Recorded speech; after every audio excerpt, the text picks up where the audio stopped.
Hey everybody, welcome back to the Wolf Pit with another episode of What Are We Eating? Today is the fifth and final review of frozen spaghetti and meatball dinners. I hope you've enjoyed the first 4 reviews this week, and if you've played the drinking game through the first 4 videos, I can certainly tell you that I appreciate you much more than your liver does at this point. So with that said, and today being Friday, and most people not having to work tomorrow, if you decide to play the drinking game, be ready.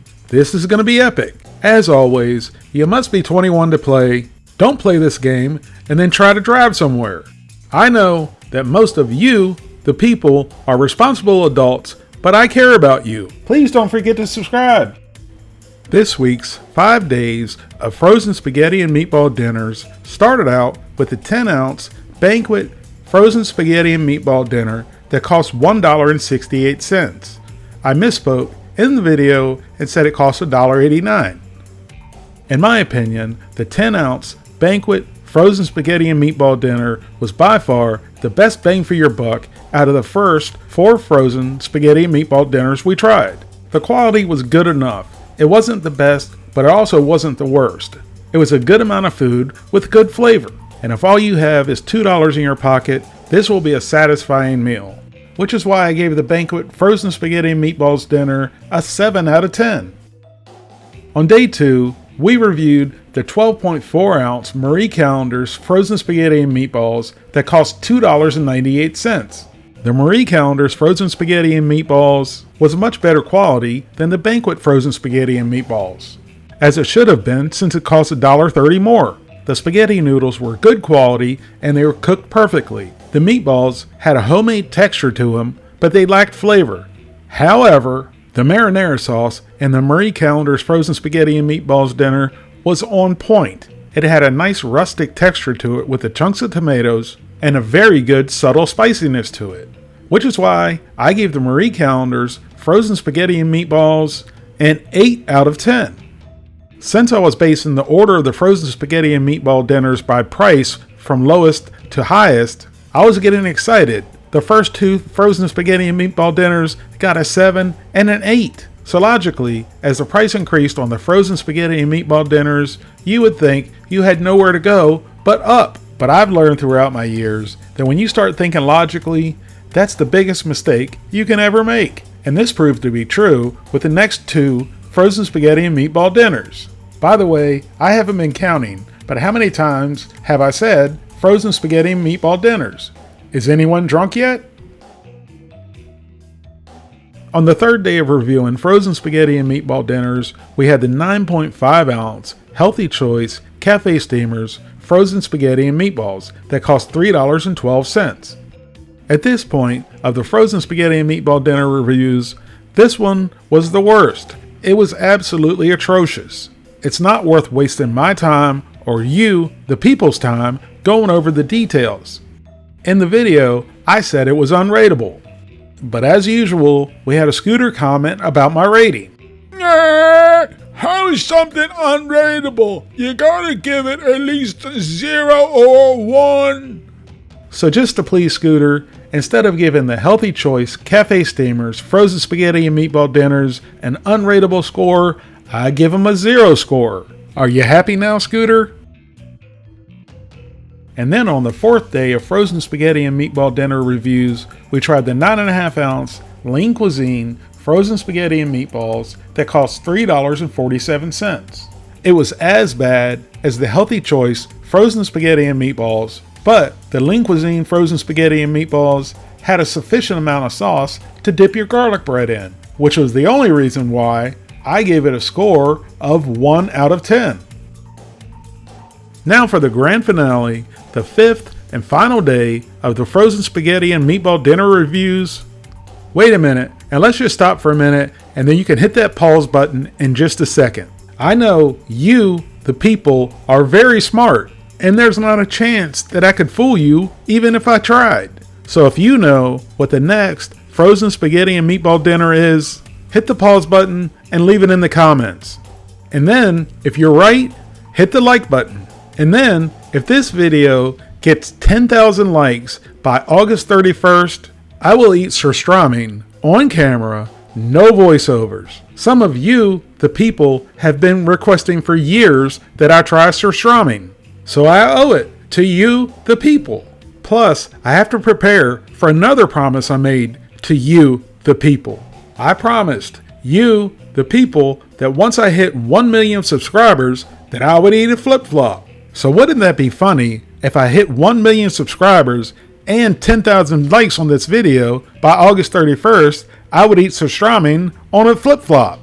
If I do end up having to eat the surströmming, I may have to ask one of you, the people, on the other side of the pond for help getting a can of it. Of course, I would pay for all of the costs involved. So for the fifth and final frozen spaghetti with meatballs, we have Stouffer's 12 5/8 ounce frozen spaghetti and meatball dinner that costs $3.48, which is freshly made spaghetti tossed with meatballs and is seasoned tomato sauce. And the meatballs are made with beef and pork. Wouldn't it be nice if it was only beef and pork and other stuff usually used to make meatballs and there'd be no added soy protein products? And of course, there it is, textured soy flour. And I know there's nothing really wrong with added soy protein products. It's just a pet peeve of mine. It's just a personal thing. The serving size is the whole package, which has 450 calories, 13 grams of total fat, 4 grams of saturated fat, no trans fat, 30 milligrams of cholesterol, 790 milligrams of sodium, 60 grams of carbohydrates, 4 grams of fiber, 6 grams of sugars, and 22 grams of protein.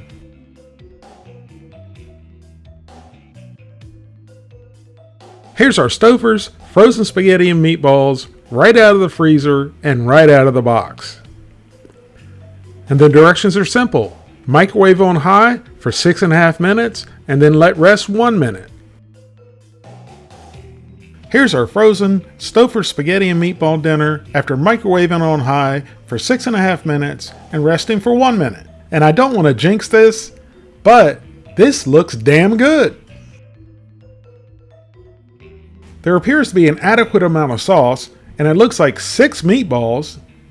So we dove in and got a spoonful of the sauce first. And it's nice and chunky, just like the Marie Callender's.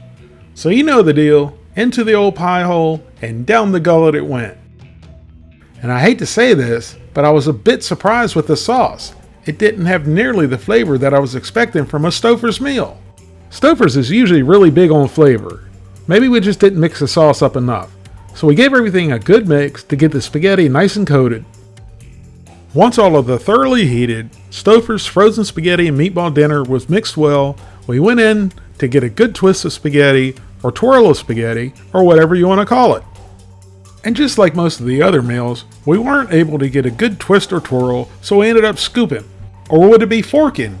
You can't scoop with a fork, can you? Whatever you want to call it, we were able to get a sufficient amount of spaghetti onto the fork, and then into my pie hole, and down the gullet it went.